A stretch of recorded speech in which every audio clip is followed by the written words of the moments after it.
ఇక బులెటిన్ లో డీటెయిల్స్ చూస్తే బ్రేకింగ్ న్యూస్ చూస్తున్నాం. ఏపీ ముఖ్యమంత్రిగా బాధ్యతలు చేపట్టిన తరువాత తొలిసారి టీడీపీ ప్రధాన కార్యాలయంలోకి అడుగు పెట్టబోతున్నారు చంద్రబాబు నాయుడు. ఈ రోజు సాయంత్రం 3:30 గంటలకు ఆయన టీడీపీ కార్యాలయానికి వెళ్లనున్నారు. గత ప్రభుత్వంలో అన్ని రంగాల్లో సంక్షోభం ఎదుర్కొన్న రాష్ట్రాన్ని తిరిగి గాడిలో పెట్టే పనిలో ఉన్న చంద్రబాబు ఓవైపు పాలనపై ఫోకస్ చేస్తూనే మరోవైపు పార్టీని బలోపేతం చేయడంపై దృష్టి సారించారు.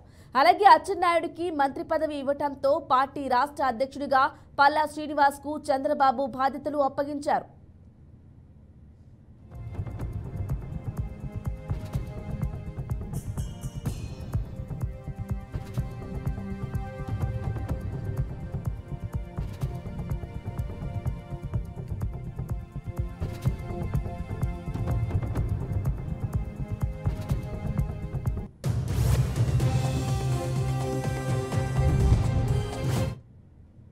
రైట్, బ్రేకింగ్ న్యూస్ చూస్తున్నాం. ఏపీ ముఖ్యమంత్రిగా బాధ్యతలు చేపట్టిన తరువాత తొలిసారి టీడీపీ ప్రధాన కార్యాలయంలోకి అడుగు పెట్టబోతున్నారు చంద్రబాబు నాయుడు.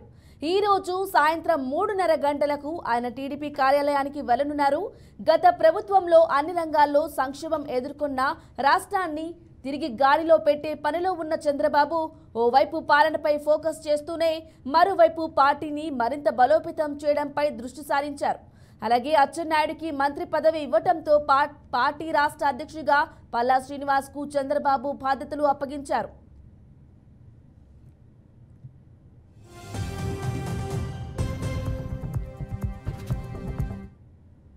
ఇక ఇదే విషయంపై మరింత సమాచారం అందించడానికి మా ప్రతినిధి విజయవాడ నుంచి ఏడుకొండలు అందిస్తారు.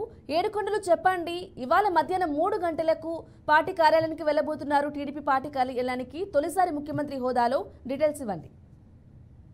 బ్రాహ్మణి ఈ రోజు సాయంత్రం 4 గంటలకు ఏపీ సీఎం చంద్రబాబు నాయుడు మంగళగిరిలోని టీడీపీ జాతీయ కార్యాలయానికి వెళ్ళనున్నారు.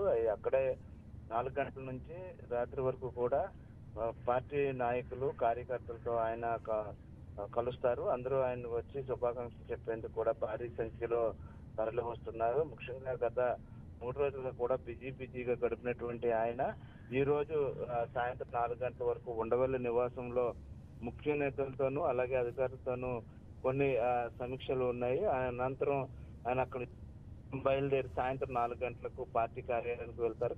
పార్టీ కార్యాలయంలోనే ఇటు ప్రజలకు అటు నాయకులు కూడా అందుబాటులో ఉంటారు. నాయకులు, ముఖ్య నాయకులు అలాగే కార్యకర్తలు కూడా వచ్చి ఈ రోజు ఆయన కలిసేటువంటి అవకాశం ఉంది. ముఖ్యంగా రాబోయేటువంటి రోజులు ఏవైతే ఉన్నాయి ఇవన్నీ కూడా చాలా కీలకమైనవి. రాష్ట్రంలో ఏర్పడినటువంటి ఈ కూటమి అధికారం పైన ప్రజలు ఎన్నో ఆశలు పెట్టుకున్నారని దానికి తగ్గట్లుగా అనుకూలంగా పనిచేయాలంటూ కూడా ఈ ఏదైతే కూటమి నాయకులందరినీ కూడా సమన్వయం చేస్తూ కూడా చంద్రబాబు నాయుడు ముందుకు వెళ్తున్నటువంటి పరిస్థితి కనిపిస్తుంది. మొదటి రోజు ఏదైతే 5 ఫైల్స్ మీద సంతకం పెట్టి ఒక చరిత్ర సృష్టించినటువంటి చంద్రబాబు అందుకు అనుగుణంగా ఎప్పటికప్పుడు కావాల్సినటువంటి ఏదైతే ఈ యొక్క ఫైల్స్ కి సంబంధించినటువంటి ఆర్థిక లావాదేవీలకు సంబంధించి ఇతర ప్రయోజనాలకు సంబంధించి ఇప్పటికే అధికారులతో ఆయన చర్చిస్తూ ఉన్నారు. నిన్న కూడా అటు ఏదైతే సచివాలయంలోకి వెళ్ళినటువంటి ఆయన కొంతమంది అధికారులతో కూడా సమీక్షలు చేశారు. అలాగే ఇటు నాయకులు కూడా వచ్చి కలిసినటువంటి పరిస్థితి. మరోవైపు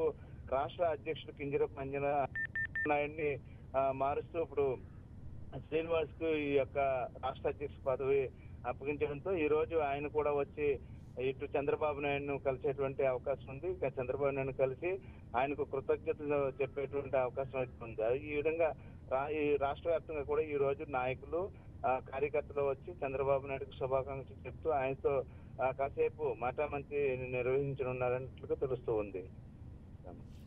ఏడుకొండలు, అలాగే చెప్పండి, ఏపీ ఆర్థిక సంక్షోభం ఉన్న నేపథ్యంలో ఎటువంటి కార్యాచరణ చేయబోతున్నారు చంద్రబాబు?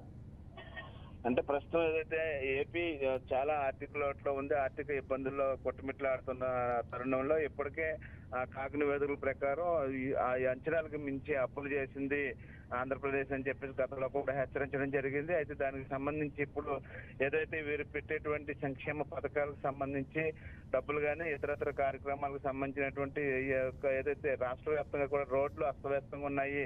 అలాగే రోడ్లు పనులు అలాగే ఇరిగేషన్ శాఖకి సంబంధించి ఇరిగేషన్ ప్రాజెక్టులు ఎక్కడైతే పెండింగ్ ఉన్నాయి వీటిలన్నింటినీ కూడా త్వరితగతిన వాటి మీద కూడా ఫోకస్ పెట్టి వాటిని త్వరితగతిన ప్రారంభించాలి, పనులను పూర్తి చేయాలంటూ కూడా ఆదేశించారు. అయితే దానికి సంబంధించి ఇటు అమరావతికి సంబంధించి మొత్తం అంతా కూడా కావాల్సినటువంటి బడ్జెట్ కి సంబంధించి ముందుగా అధికారులను అడిగి తెలుసుకున్నారు. ఇప్పుడు ప్రస్తుతం ఉన్నటువంటి లోటు బడ్జెట్ కు దాన్ని ఏ విధంగా పూరించుకోవాలనే దాని మీద చంద్రబాబు నాయుడు ఇప్పటికే వ్యూహాలు రచిస్తున్నారు. ముఖ్యంగా ఆంధ్రప్రదేశ్ కు పెట్టుబడులు వెల్లువను తెచ్చేలాగా కూడా ఆయన ఇప్పటికే దేశ విదేశాల్లో ఉన్నటువంటి కొంతమంది ఏదైతే ప్రతినిధులతో కూడా మాట్లాడుతున్నట్లు తెలుస్తుంది. అయితే ముఖ్యంగా ఆంధ్రప్రదేశ్ కు వచ్చి ఇక్కడ పెట్టుబడులు పెట్టాలని, అలాగే పరిశ్రమలు కూడా తీసుకొచ్చి ముందుగా ఏదైతే ఆర్థిక లోటు తీర్చుకునేందుకు ముందుగా ఇక్కడ సంపద సృష్టించే పనులు అయితే ఆయన మొదటి రోజు నుంచే నిమగ్నమై ఉన్నారు.